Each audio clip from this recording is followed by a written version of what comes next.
We're going to graph the derivative of f of x. This green line is f of x, and we want to graph the derivative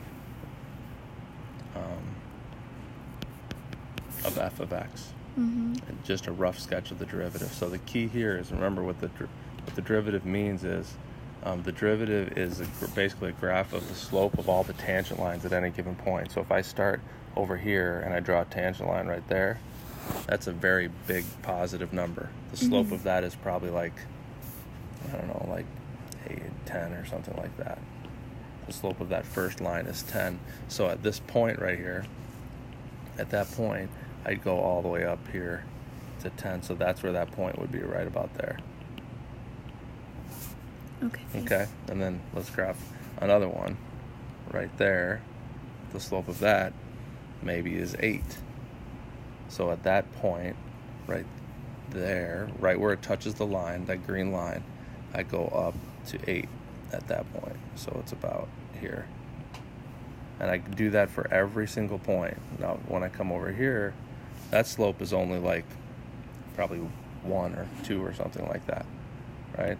That slope looks like it's about 1. So at that point right there, I go down, it's about 1. You understand? Yeah. And at this point, at the max and the min, it's always going to be, whoops, let me redo that. That point right there, that's the max point on that green graph. That's one of the local maximums. And that point right there is going to be related to the slope of a horizontal line is 0. So that's what it's got right there. Now I didn't draw those very good because it's going to be more of a smooth.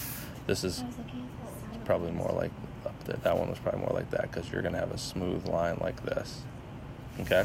Now if I keep going with that, now the lines are going to be negative slopes. The slopes of the tangent lines are going to be negative. So this point right here, that slope is a negative value, so it's going to be down here somewhere. And I'm just roughly estimating it. And then at a certain point, whoops, get my line back. That's a poorly drawn line right there.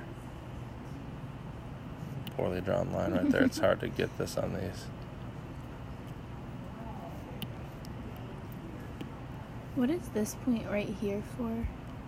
That point right here is related to the slope of that line right there, which is a negative.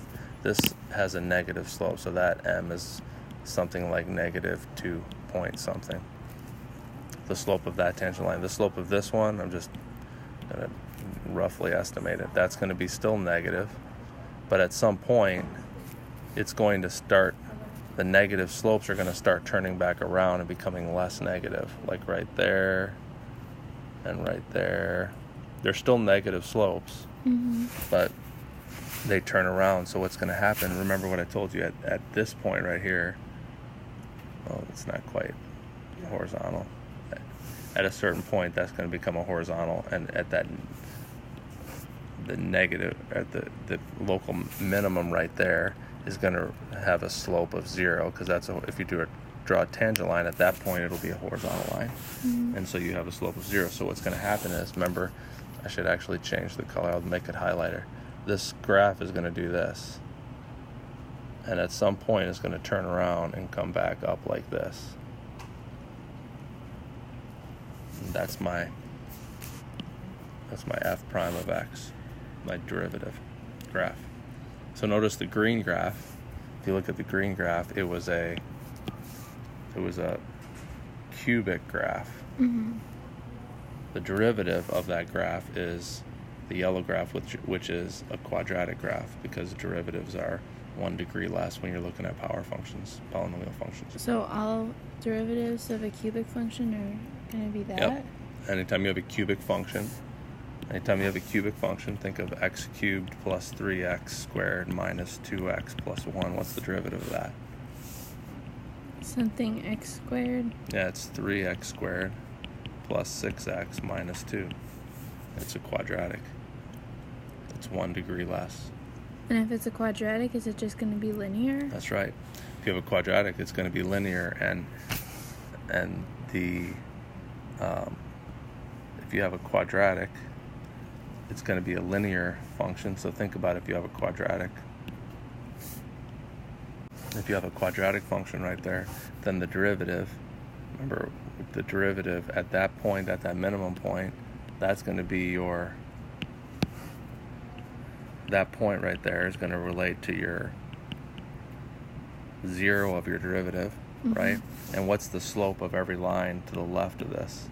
To the left of that point, what's the slope of every line over here? Positive or negative? Negative. Yeah, those are all negative. So these are all going to be down here.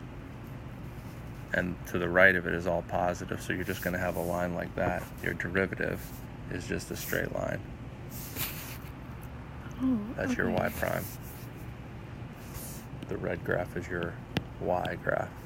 So the derivative, and remember this min or max point is related to a zero of your derivative. The min or max of a function is related to a zero on the derivative. And increasing and decreasing, to the right of that point, this is increasing, and that's why the derivative is above the x-axis. And to the left of that function, to the left, all of the values over here, all of the tangent lines are all going down. They're all negative slopes, and that's why it's a negative to the left. That's why it's negative to the left of that point. Okay.